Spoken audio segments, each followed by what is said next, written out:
चलिए आज हम लोग कक्षा 9वीं की प्रश्नावली 1.5 का भाग 2 देख रहे हैं, जिसमें जो क्वेश्चन बचे हुए थे उनको हम सॉल्व करेंगे। जिसमें हमारे पास क्वेश्चन नंबर 4 है। क्वेश्चन नंबर 4 हमारे पास दिया है, संख्या रेखा पर कर्णी 9.3 को निरूपित कीजिए। तो जब भी हमारे पास ऐसे क्वेश्चंस आएंगे तो इन क्वेश्चन को सॉल्व करने के लिए हमें क्या करना पड़ता है, चलो देखते हैं हम लोग इसको सॉल्यूशन। ये हम सॉल्यूशन हम लोग आए, ठीक है। तो देखिए हम एक तरफ रचना कर लेंगे और उस तरफ बाजू में इसके रचना की पद भी कर लेंगे। तो देखिए हमारे पास क्या है, रचना। यहाँ पर हमारे पास आएगी रचना और इस तरफ आएंगे इसके रचना की पद।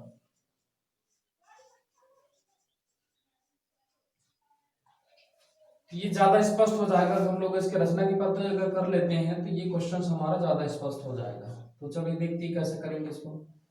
तो सबसे पहले हमको जो जितनी दूरी दी हुई है, कितनी दूरी दी है, देखिए हमारे पास ये 9.3 दी है। अगर हम करने को भूल जाए तो हमको 9.3 सेंटीमीटर का रेखाखंड खींचना है। तो 9.3 सेंटीमीटर आप रेखाखंड खींच लीजिए। अपनी कॉपी पर एक डॉट ऐसा लगाइए, उस डॉट पर अपने स्केल का 0 लीजिए और 9.3 सेंटीमीटर का रेखाखंड खींच लीजिए। जे हमने रेखाखंड खींच लिया। ये रेखाखंड कहलाएगा हमारा AB। क्या कहलाएगा? AB। इस AB की दूरी है 9.3 सेंटीमीटर। या हमने 9.3 सेंटीमीटर हमारे स्केल की सहायता से ले लिया। सर्वप्रथम क्या किया हमने? सर्वप्रथम 9.3 सेंटीमीटर का रेखाखंड खींचा। दूसरा काम, रेखाखंड को C तक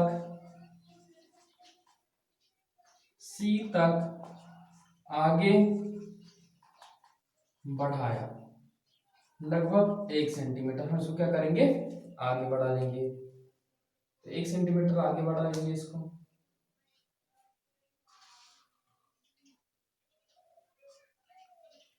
बढ़ा लिया हमने, ये C तक हमने इसको क्या कर लिया? आगे बढ़ा लिया। अब क्या काम करेंगे? हम ये जो AC दिया हुआ है, इस AC का हमको लंब समद्विभाजक खींचना पड़ेगा। तीसरा काम, AC का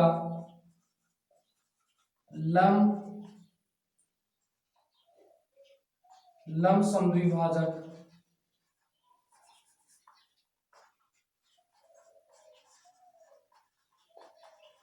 AC का लंब समद्विभाजक खींचा। इसका लंब समद्विभाजक कैसे खींचोगे आप? इसका लंब समद्विभाजक जो AC हमारे पास भुजा दी है, इसका आधा से अधिक फैला करके आप ऊपर एक चाप काट लेंगे, नीचे एक चाप काटेंगे। उतनी लंबाई का ऊपर एक चाप काटेंगे, नीचे एक चाप काटेंगे, जिससे क्या होगा? आपको AC का यहाँ पर आपको लंब समद्विभाजक मिल जाएगा।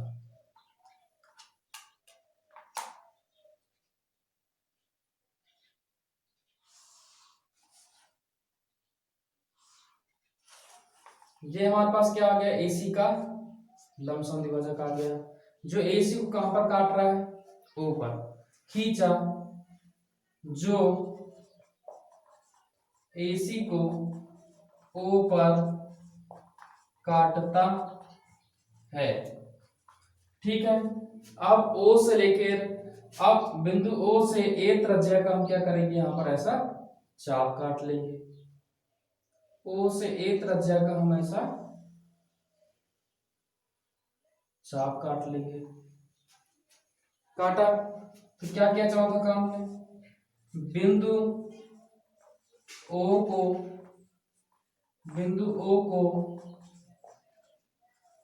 केंद्र मानकर OA त्रिज्या का चाप काटा, ठीक है। अब नेक्स्ट पांचवा काम।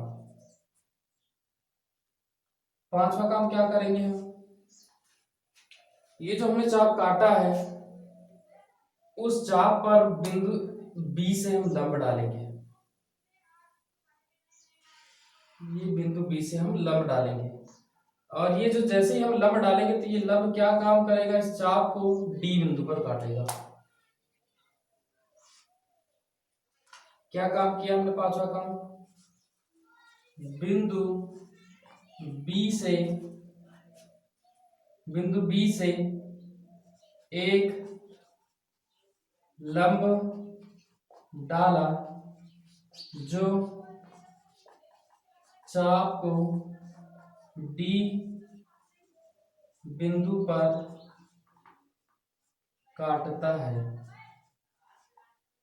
छठवां काम, अब हम क्या काम करेंगे, ओ से लेके डी त्रिज्या का, कितनी त्रिज्या का, ये हमारी ओ से लेके डी, इस ओ से लेके डी त्रिज्या का हम क्या काम करेंगे, एक चाप काट लेंगे ऐसा। ओ से लेके डी त्रिज्या का हम चाप काटेंगे, जो हमको यहाँ पर जैसे ही हम चाप काटेंगे ये चाप हमारा कहां पर कटेगा, ये ई बिंदु पर कटेगा। छठा काम क्या किया हमने, ओ से ओडी त्रिज्या का चाप काटा, जिससे कटान बिंदु ई प्राप्त हुआ, जिससे कटान बिंदु क्या प्राप्त हुआ, हमें ई प्राप्त हुआ। सातवां काम, बिंदु ई ही क्या है, नवकर्णी 3 है, मतलब ये ही हमारा क्या है, नवकर्णी 3 है। Thank you.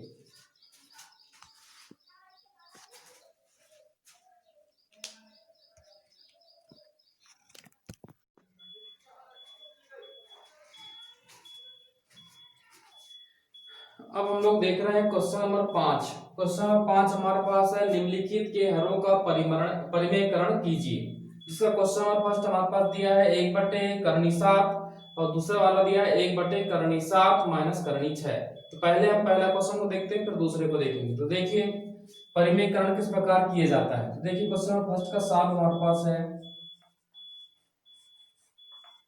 क्या करना है, हमको हर का परिमेयकरण करना है। तो लिख देते हैं हम लोग साल में एक बार फिर से क्वेश्चन पर हमने नोट किया 1/7। क्या करना है हमें, हर का परिमेयकरण। तो लिख देते हैं हर का परिमेयकरण करने पर, हर का परिमेयकरण करेंगे तो हर का परिमेयकरण किस प्रकार किया जाता है। देखिए 1/7 है, इस हर का परिमेयकरण करना है, इसलिए हमको इस करनी 7 का अंश और हर दोनों में गुणा करना पड़ेगा। तो ये हम गुणा कर दिए, गुणा करने पर क्या बनी संख्या, देखिए करनी 7 का 1 से गुणा होगा तो क्या आएगा, करनी 7 एकम करनी 7, और करनी 7 और करनी 7 को क्या बन जाएगा 7। चूंकि आपको पता होना चाहिए कि दो करनी वाली संख्या मिलकर एक पूर्ण संख्या बनाती हैं, इसलिए हमारे पास यहां पर क्या आ गया, करनी 7/7 आ गया, और यही हमारा क्या है, आंसर है। अब आइए क्वेश्चन नंबर सेकंड में। क्वेश्चन नंबर सेकंड है हमारे पास, इसका भी आप क्वेश्चन को फिर से साल में लिखिए। क्वेश्चन हमारा दिया है 1/7 माइनस करनी 6। इसका हर क्या है, करनी 7 माइनस करनी 6 है। तो लिख दीजिए हर का परिमेयकरण, हर का परिमेयकरण करने पर, परिमेयकरण कर दीजिए, क्या होगा देखिए 1/7 माइनस करनी 6। परिमेयकरण कर रहे हैं तो क्या होता है, जो बीच वाली इसका जो चिन्ह रहता है, दोनों संख्याओं के बीच में जो चिन्ह, वो चिन्ह बदल जाता है और ऊपर नीचे गुणा होता है। तो क्या आएगा, करनी 7 प्लस करनी 6 बटे करनी 7 प्लस करनी 6। जब भी परिमेयकरण करते हैं और नीचे दो संख्या दी रहती हैं तो उसमें जो बीच में चिन्ह लगा हुआ रहता है उसका चिन्ह बदल जाता है और उसका आंसर दोनों में गुणा हो जाता है। लेकिन पहले क्वेश्चन में ऐसा नहीं था, क्योंकि नीचे हर में एक ही संख्या दी हुई थी। तो इसका भी ऊपर अंश से गुणा हो जाएगा, नीचे हर से गुणा हो जाएगा। तो देखिए किसी संख्या का 1 से गुणा होता है तो वही संख्या आती है। तो करनी 7 प्लस करनी 6, और यहाँ पर क्या आ जाएगा, एक कोष्टक में करनी 7 माइनस करनी 6 एक कोष्टक में, और करनी 7 प्लस करनी 6 दूसरे कोष्टक में आ गया। और यहाँ पर क्या लग जाएगी, सरसों में क्या लग जाएगी। कैसा दिखाई दे रहा है आपको, देखो ये a माइनस बी और a प्लस बी के समान दिखाई दे रहा है। इसका होता है a का वर्ग माइनस b का वर्ग। क्या हो जाएगा ये करणी 7 प्लस करणी 6 के बटे यहाँ देखिए a का वर्ग मतलब a के स्थान पे कौन दिखाई दे रहा है करणी 7 और b के स्थान पे कौन दिखाई दे रहा है करणी 6। तो a का वर्ग मतलब करणी 7 का वर्ग माइनस b का वर्ग मतलब करणी 6 का वर्ग। वर्ग से करणी कट जाएगी, यहाँ पे वर्ग से करणी कट जाएगी, तो आपका आंसर आपको क्या मिलेगा करणी 7 प्लस करणी 6 के बटे 7 माइनस 6। 7 माइनस 6 मतलब क्या होगा करणी 7 प्लस करणी 6 के बटे 1 और नीचे एक की कोई वैल्यू नहीं होती, इसलिए आपका आंसर आएगा करणी 7 प्लस करणी 6। ये हमारा आंसर आएगा।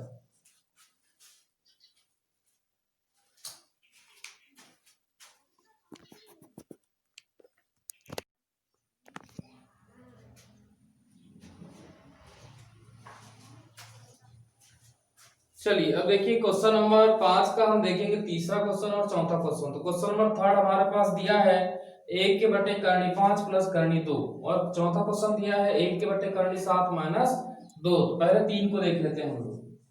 क्या करना है इस क्वेश्चन में भी हमें हर का परिमेयकरण करना है। लिख देते हैं हम लोग हर का परिमेयकरण करने पर। और मैंने आपको परिमेयकरण में बताया हुआ है कि जब भी हम परिमेयकरण करते हैं और हर में दो संख्या दी रहती है तो बीच वाली संख्या का चिन्ह बदल जाता है। तो क्या हो जाएगा 1 के बटे करणी 5 प्लस करणी 2 है, तो ये जो बीच वाला चिन्ह है बदल जाएगा, धन है तो ऋण हो जाएगा और इस संख्या का अंश और दोनों में गुणा हो जाएगा। तो करणी 5 माइनस करणी 2 के बटे करणी 5 माइनस करणी 2 हमको प्राप्त होगा। तो देखिए अंश का थोड़ा अंश से होगा तो क्या मिलेगा आपको करणी 5 माइनस करणी 2 मिलेगा और यहाँ पर क्या मिलेगा एक कोष्टक में करणी 5 प्लस करणी 2 और दूसरे कोष्टक में करणी 5 माइनस करणी 2 प्राप्त होगा। और ये हमको कैसा दिखाई दे रहा है, चूंकि ये हमें दिखाई दे रहा है a प्लस बी और a माइनस बी के समान, तो यहाँ पर समीकरण का नंबर 3 लग जाएगी a का वर्ग माइनस b का वर्ग। आप देख रहे हैं a के स्थान पे कौन आया हुआ है करणी 5 और b के स्थान पे कौन आया है करणी 2। तो क्या बन जाएगा देखिए आप करणी 5 माइनस करणी 2 के बटे a के स्थान पे करणी 5 आया इसलिए क्या होगा करणी 5 का वर्ग हो जाएगा और b के स्थान पर करणी 2 आया इसलिए क्या हो जाएगा करणी 2 का वर्ग और इस वर्ग से करणी कट जाएगी, ये वर्ग से करणी कट जाएगी, तो आपके पास क्या बचेगा करणी 5 माइनस करणी 2 के बटे 5 माइनस 2। तो आपके पास आंसर में क्या मिलेगा आपके पास आंसर आपको मिलेगा करणी 5 माइनस करणी 2 के बटे 5 में से 2 चला जाएगा तो कितना आएगा 3। ये हमारा क्या होगा आंसर होगा। इसी प्रकार चौथा क्वेश्चन दिया है 1 बटे करणी 7 माइनस 2, इसका भी आप हर का परिमेयकरण कर दीजिए। हर का परिमेयकरण करने पर हर का परिमेयकरण कर देंगे तो क्या होगा देखिए आप 1 के बटे करणी 7 माइनस 2। अब इसमें देखिए बीच में कौन सा चिन्ह आ रहा है ऋण का चिन्ह आ रहा है इसलिए क्या बन जाएगा धन, तो करणी 7 प्लस 2 हो जाएगा बटे करणी 7 प्लस 2 हो जाएगा।